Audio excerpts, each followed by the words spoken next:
Geronimo Pratt has spent the last 18 years in prison for a crime he did not commit. Substantial evidence has been uncovered pointing to a deliberate FBI frame-up. In fact, the main prosecution witness at the trial was proven to be a paid FBI informant. Despite this and other evidence, the courts refused to grant Geronimo a new trial, and the parole board refuses to release him. Geronimo Pratt is being held for no other reason than his political beliefs. He has said, "If I'd actually committed the murder, I'd be out by now. The longer I'm in prison, the more clear it is that the murder isn't why I'm here." Why won't the U.S. government set Geronimo Pratt free? I know where this inspiration is at, in a legendary man named Geronimo Pratt.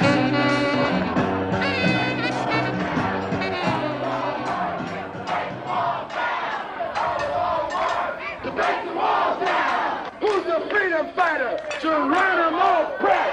Who's the real terrorist? Who's the freedom fighter? Geronimo Pratt. The movement to free Geronimo Pratt is happening in courts, in communities, in Congress, and internationally.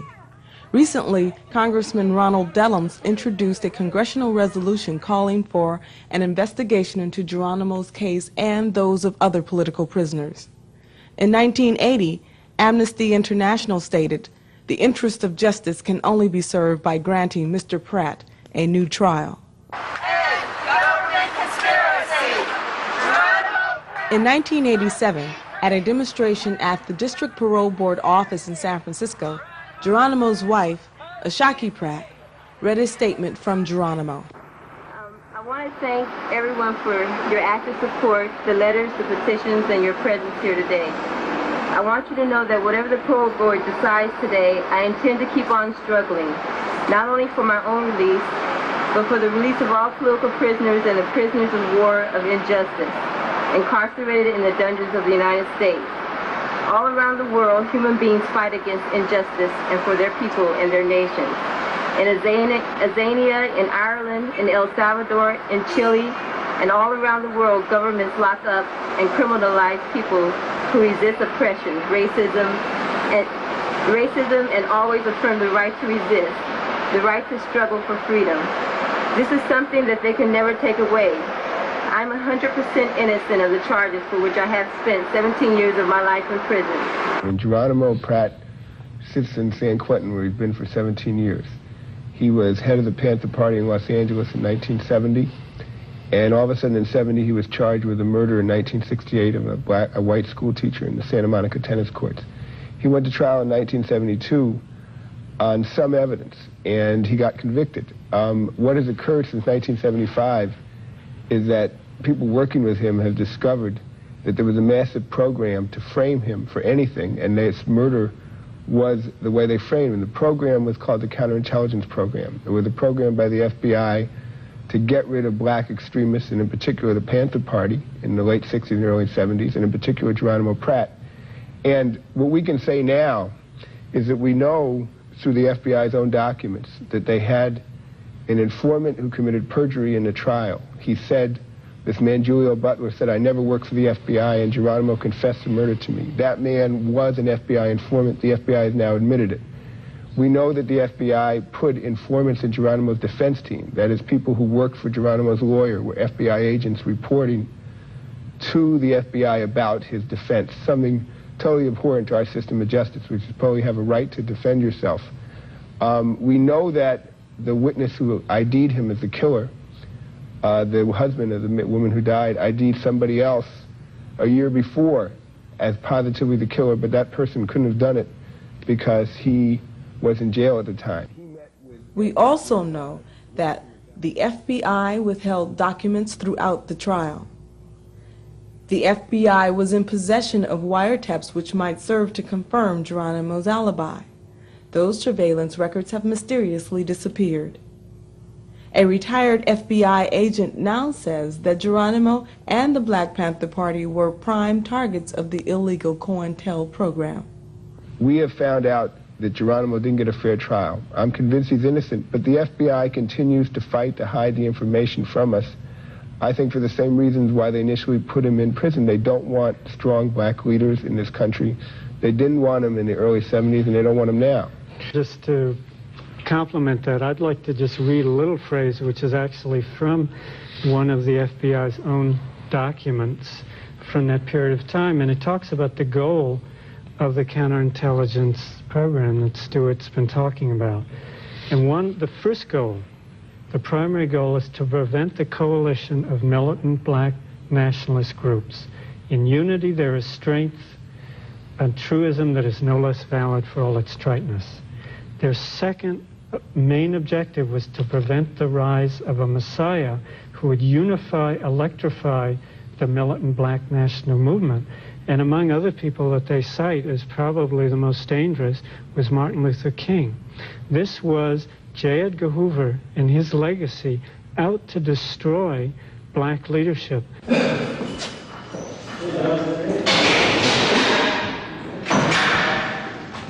Geronimo Pratt spent 8 years in solitary confinement until he sued the prison system for violation of constitutional rights and won. This forced the courts to acknowledge the political nature of this additional punishment and to order him released to the general prison population. He is still serving a sentence of 7 years to life.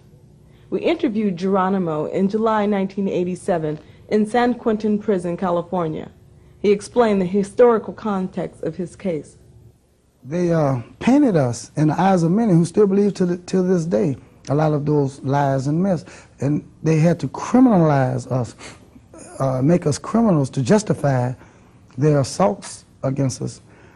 Fred Hampton had just gotten, he was murdered in his sleep in Chicago like 4 days prior to the police coming and trying to do the same thing in Los Angeles.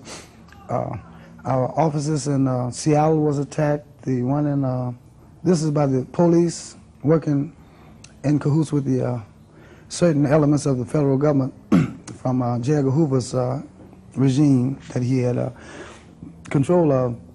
The Des Moines chapter of the Black Panther Party was completely blown off the face of the map, dynamited, completely blown up. Luckily, no one was killed in Des Moines. I mentioned Chicago. You had the Kansas City attacks by the police. This was like a nationwide, coordinated police attack on the Panther officers throughout. The main reason that I saw and what attracted me to this organization, excuse me, was the deep sense of commitment and seriousness that I saw. They started programs such as the Breakfast for Children program, the free clothing giveaway, the free shoe giveaway, give away free shoes and whatnot. And what they were doing were actually trying to realize these things based on self-reliance and independence and building autonomous situations. So the people in the community didn't have to rely on so much on the powers that be. Internationally, we, I wouldn't say posed a threat, but we had a lot of promises. We were very promising. The whole movement was very promising, was hooking up with a lot of third world movements throughout the world. See, when like the Norths or the Pondexters or the Reagans, and when they explain this, it's that all these terrorists spreading out. That's not true. From our perspective, it's beautiful, peace-loving people are struggling to come together and to live, you know. People who don't have these nuclear weapons and stuff, who threaten the whole world. You come together and to discuss the exploitation and the oppression that we've been under and try to figure out ways to deal with that and basically to survive. The truth of the matter is that we are part of an ongoing years, hundreds and hundreds of years of struggle against the slaveocracy and the mentality of it. And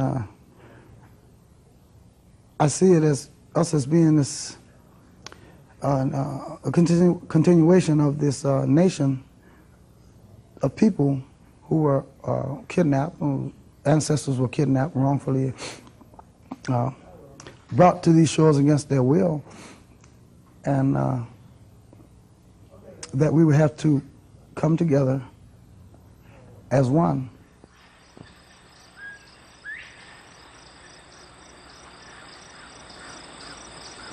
I grew up in excuse me, a small town called Morgan City. It was known as Brashill. It's in the southern part of Louisiana, about 50 miles from the Caribbean, the northern Caribbean, what's known as the Gulf of Mexico, in the Mississippi Delta, where the Mississippi River deltas out into the Gulf. So it's a lot of swamp area there, and I grew up. It was segregated across the tracks. There was no integration, and so it's like a black nation. Main activities were fishing and hunting. We used to catch catfish at the river, and sell the catfish 10 cents clean and 5 cents if you didn't have time to clean them.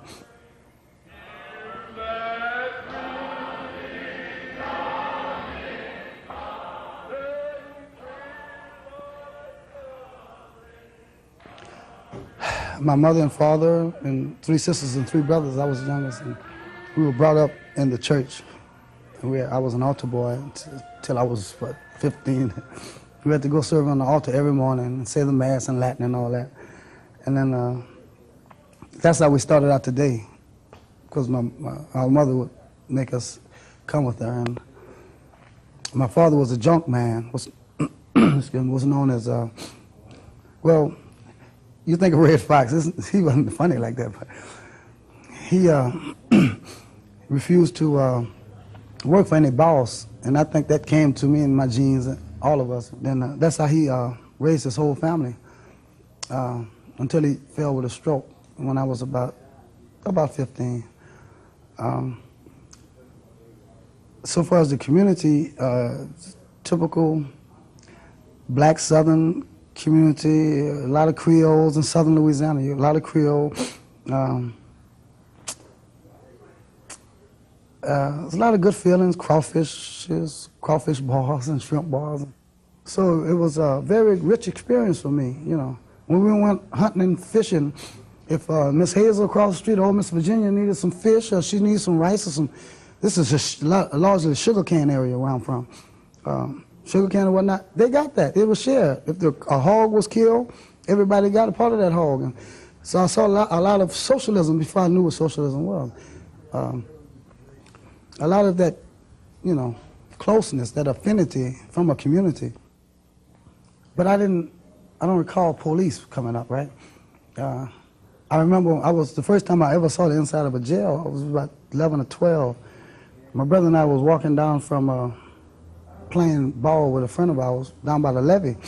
And it was these other 2 boys who was with us who were sons of a poker fisherman. Poker fishermen are like migrant farm workers you see out here. They follow the poker fish. They come from the East Coast all the way down into the Caribbean or the Gulf of Mexico. And so they had been there like about a week, and they were walking with us, and this girl was coming the same way. So, you know, it's customary down in segregated South, you cross the street so you won't pass on the same side. So when she got parallel to us, one of the poker fisherman's sons hollered her name. Hey, Linda, you know. And this was, you don't do this down there. So we don't do this down here, you know. And we kept on walking. About an hour later, the first time I ever remember the police came to our house and put me and my brother in jail for speaking to a white woman. That's the first time I ever saw the inside of a jail. I think it was about 11 or 12. A year after, my brother and I and about 4 of us, maybe 5, had went trick-or-treating. And, you know, I come from a real kind of close family structure. They wouldn't let you venture out too far. So the place we went trick-or-treating was clear about our people and stuff.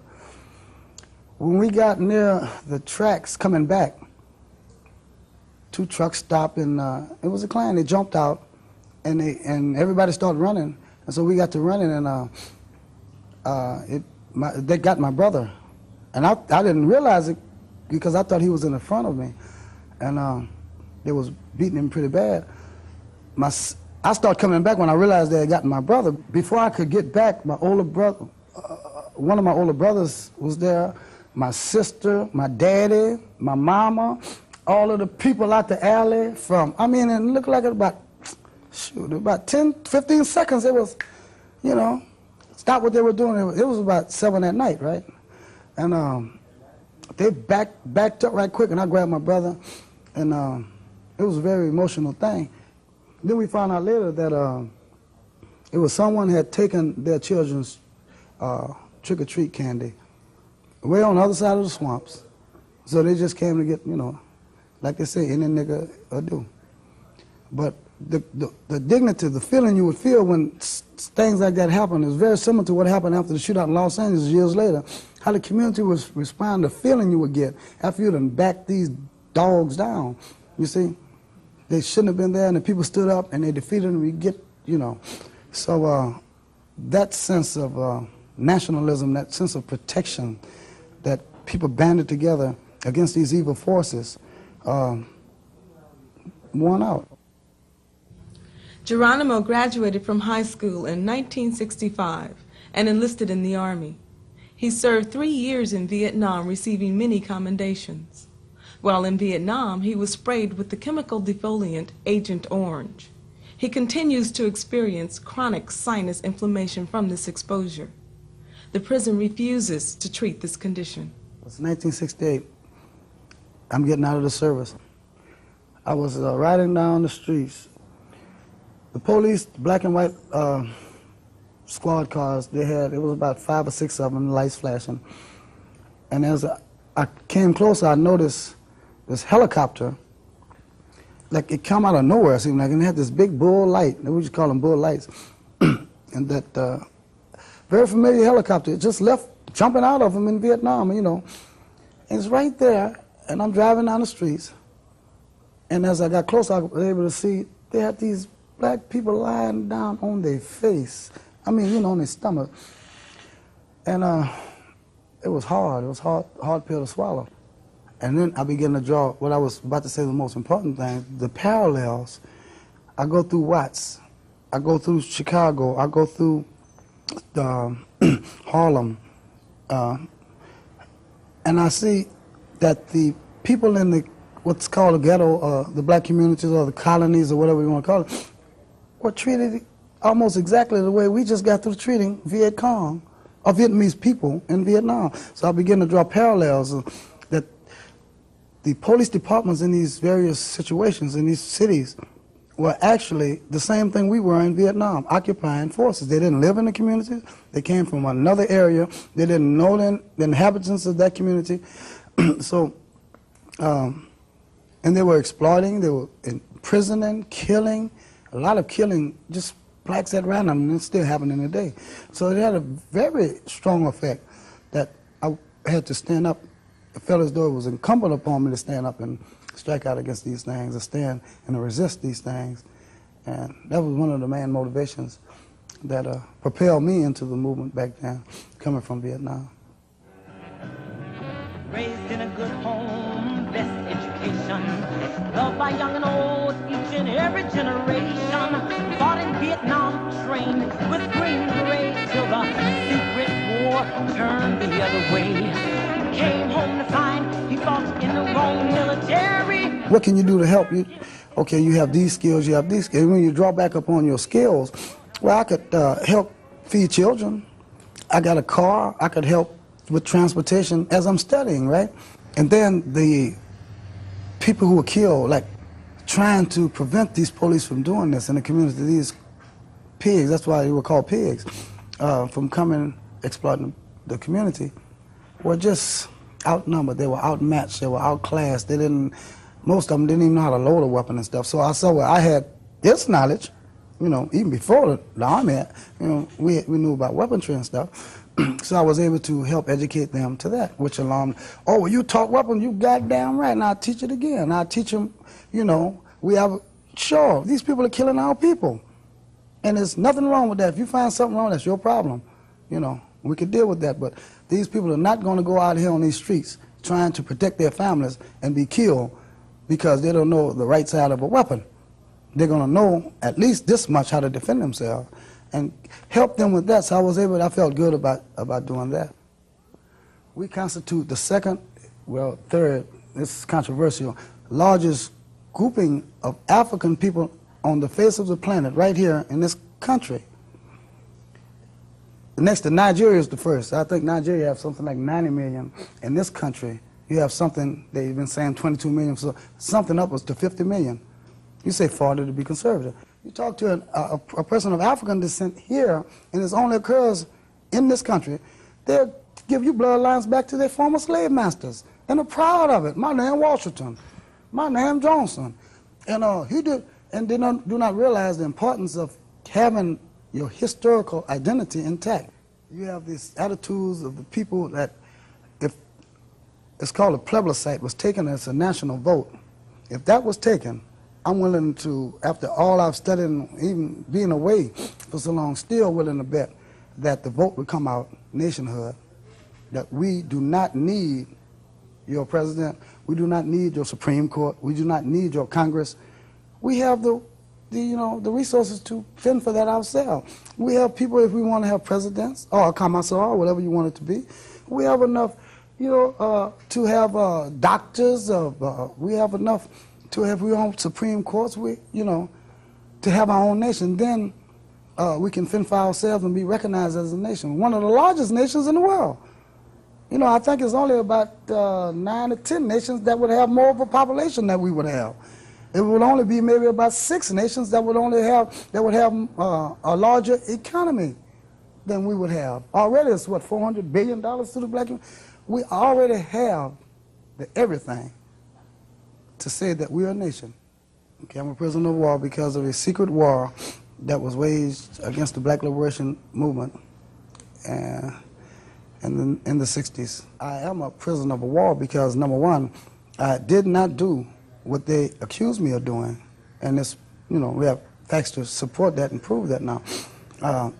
What I did do, I have not bitten my tongue. I don't bite my tongue. I'm not ashamed of, and I talk freely about it all throughout these years, which caused a lot of problems for a lot of people because they don't like to hear it, but this is me and this is truth. I'm a member, I'm a soldier in the ranks of liberation for our people.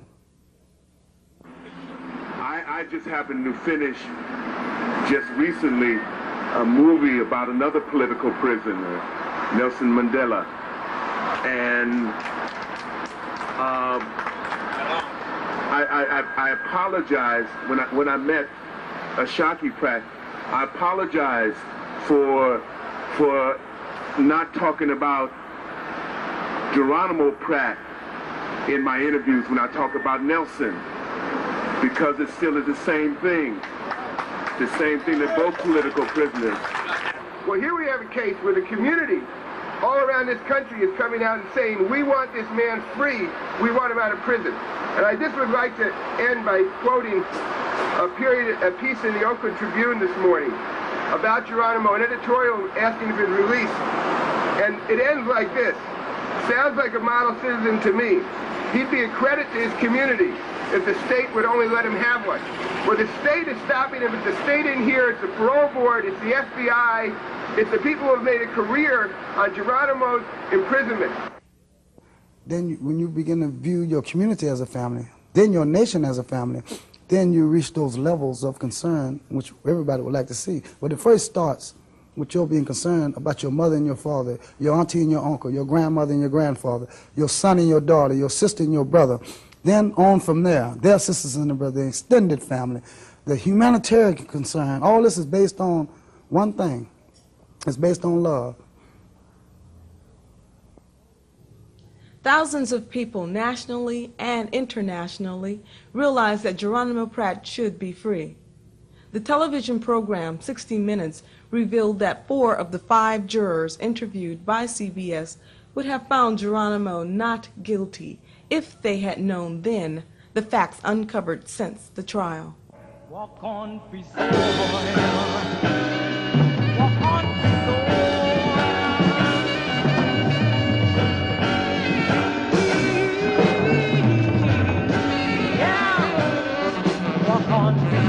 walk on, walk on, walk on, walk on, walk on, walk on.